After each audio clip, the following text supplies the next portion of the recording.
अजीब खेल है राजनीति।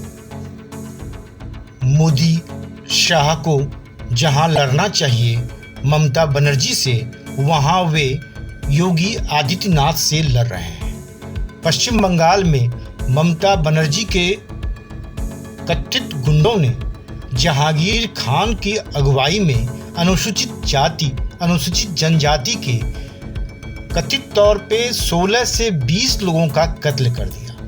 2 लाख लोगों को घरों से भागने के लिए विवश कर दिया।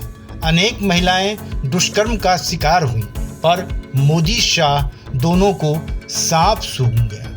48 वर्ष के मोहम्मद इलियासी ने 10 वर्ष की अनुसूचित जाति की बच्ची का बलात्कार किया, पर मोदी शाह को कोई फर्क नहीं पड़ा। ममता बनर्जी के तो संरक्षण में ही यह सब हो रहा है। पानी में लहर उठकर शांत हो गई। याद कीजिए हाथरस, बलरामपुर और आजमगढ़ के दुष्कर्म कांड को, जब योगी सरकार ने अनुसूचित जाति की महिलाओं के दुष्कर्मियों को तुरंत जेल पहुंचा दिया था। हाथरस में कथित सवर्ण आरोपित थे तो विपक्षियों ने खूब हल्ला मचाया। बलरामपुर एवं आजमगढ़ में मुसलमान आरोपित थे तो बात आई गई हो गई। शायद यही सब कारण है कि उत्तर प्रदेश में अब अनुसूचित जाति एवं जनजाति के सबसे बड़े नेता योगी आदित्यनाथ हैं, और इसलिए पश्चिम बंगाल में अनुसूचित जाति अनुसूचित जनजाति पर हुए अत्याचार पर देश के हर हिस्से से एक आह उठी, काश योगी आदित्यनाथ देश के प्रधानमंत्री होते। क्या इसी आवाज ने मोदी शाह को परेशान कर दिया है? लगता तो यही है।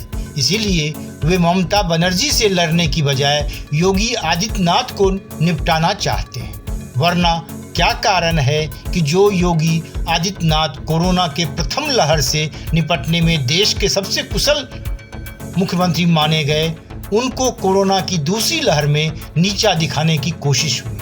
जिस तत्परता से योगी आदित्यनाथ ने कोरोना की दूसरी लहर को भी काबू में करने का प्रयास किया है, वह अद्भुत है। लेखक यहाँ किसी राज्य के मुख्यमंत्री को कम करके नहीं बताना चाहता, सबने जमकर कोरोना का मुकाबला किया है। लेखक तो यह आश्चर्य कर रहा है कि मोदी शाह योगी की पीठ थपथपाने के बदले उनका तिरस्कार कर रहे हैं। ममता बनर्जी के आगे उन्होंने सरेंडर कर दिया है। मुख्य सचिव अल्पन बंदोपाध्याय के रिटायरमेंट के केस ने इस पर मोहर ही लगा दी है। छद्मपंथ निरपेक्ष पत्रकार खबर लाते हैं कि ब्राह्मण योगी आदित्यनाथ से नाराज हैं। कारण सुनेंगे तो माथा पीटने को जी करेगा, क्योंकि योगी आदित्यनाथ ने विकास दुबे का एनकाउंटर करवा दिया। यदि विकास दुबे ब्राह्मणों का हीरो है तो ब्राह्मणों का भगवान ही मालिक है। यदि आनंदपाल सिंह राजपूतों का हीरो है तो राजपूतों का भगवान ही मालिक है। यदि दारा सिंह जाटों का हीरो है तो जाटों का भगवान ही मालिक है। यदि धीरज गुजर गुजरों का हीरो है तो गुजरों का भगवान ही मालिक है। पर ऐसा है नहीं। ये हिस्ट्री सीटर और डकैत अपनी जातियों के हीरो नहीं हो सकते। भारत की हर जाति का भारत की संरचना और प्रगति में उत्कृष्टतम योगदान है, चाहे वे कथित सवर्ण हों, चाहे वे अन्य पिछड़ा वर्ग हों, चाहे वे अनुसूचित जाति हों, चाहे वो अनुसूचित जनजाति हों। सबने देश के लिए अमूल्य योगदान दिया है। भारत की सभी जातियां बराबर और सम्माननीय हैं। आदर्श अवस्था तो यह है कि एक जाति विहीन समता मूलक समरस समाज बने, किंतु जब तक ऐसा नहीं होता तब तक सभी जातियां एक दूसरे का आदर करें। योगी आदित्यनाथ को किसी जाति के चश्मे से देखना उस समरसता में छेद करना है जिस ओर उत्तर प्रदेश और पूरा देश बढ़ रहा है। आवश्यकता है कि योगी आदित्यनाथ जैसों का पूर्ण समर्थन किया जाए।